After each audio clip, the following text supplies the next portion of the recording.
Here in the Poconos, Jim Thorpe the borough is named after Jim Thorpe, the famous Olympian, who is laid to rest just outside the downtown. Part of his story includes what many consider a major injustice, which was recently corrected after 110 years. We recently caught up with Jim Thorpe's very own grandson to discuss the historic news as well as the once-in-a-lifetime trip that came with it. And if you look behind me here, you can see some of the track that my grandpa ran on. In a full circle moment, this is John Thorpe at the Olympic Stadium in Stockholm, Sweden, where his grandfather won 2 gold medals in 1912. Oh, heck, it still gives me goosebumps. I'm getting goosebumps right now telling you the story. The trip came after Jim Thorpe, known as the world's greatest athlete, was reinstated in July 2022 as the sole champion of the decathlon and pentathlon, which he won by a landslide over a century ago. His grandson, John, found out about the reinstatement before it hit international headlines. When I heard that news, it was one of the most thrilling times of my life. After becoming the first Native American to take home gold for the United States, the International Olympic Committee stripped Thorpe of his medals and removed his accomplishments from the official record, determining he violated amateurism rules by being paid a small amount to play semi-pro baseball prior to the 1912 Olympics. It was wrong to take his medals away in the very first place. In the IOC bylaws, it states that if you have a grievance or with an athlete or a country, you have 30 days to file that grievance. In the case of my grandfather, they'd waited 6 months.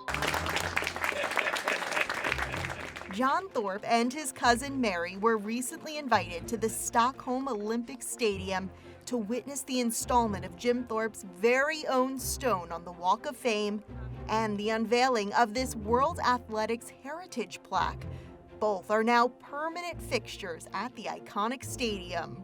It was an incredible journey and adventure, and the people there are just so sweet and kind, and they love Jim Thorpe. They know more about Jim Thorpe, I think, in Stockholm than they do in California, where I was from originally. Yeah, they love Jim Thorpe. It's amazing to be here.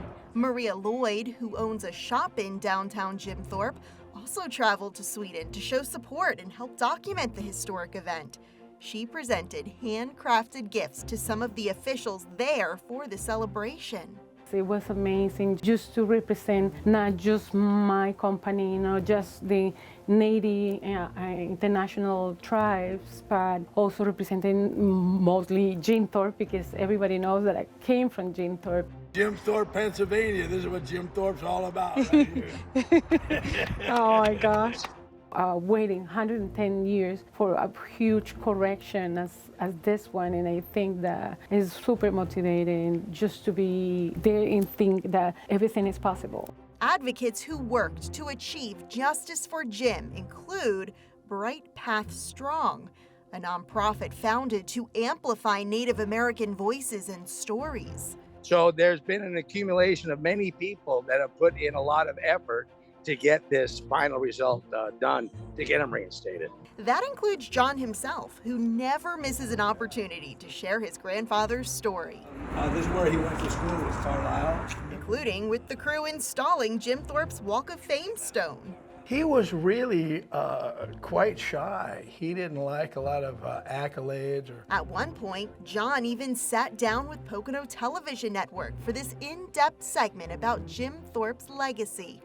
He also worked at the Jim Thorpe Visitor Center in the Poconos, spending his days talking with tourists and keeping his grandfather's memory alive. Well, it's not many people that have a town named after them. And the way that the town of Jim Thorpe honors and loves my grandfather is very endearing. And now, all those who ran the race for Jim Thorpe have finally crossed the finish line.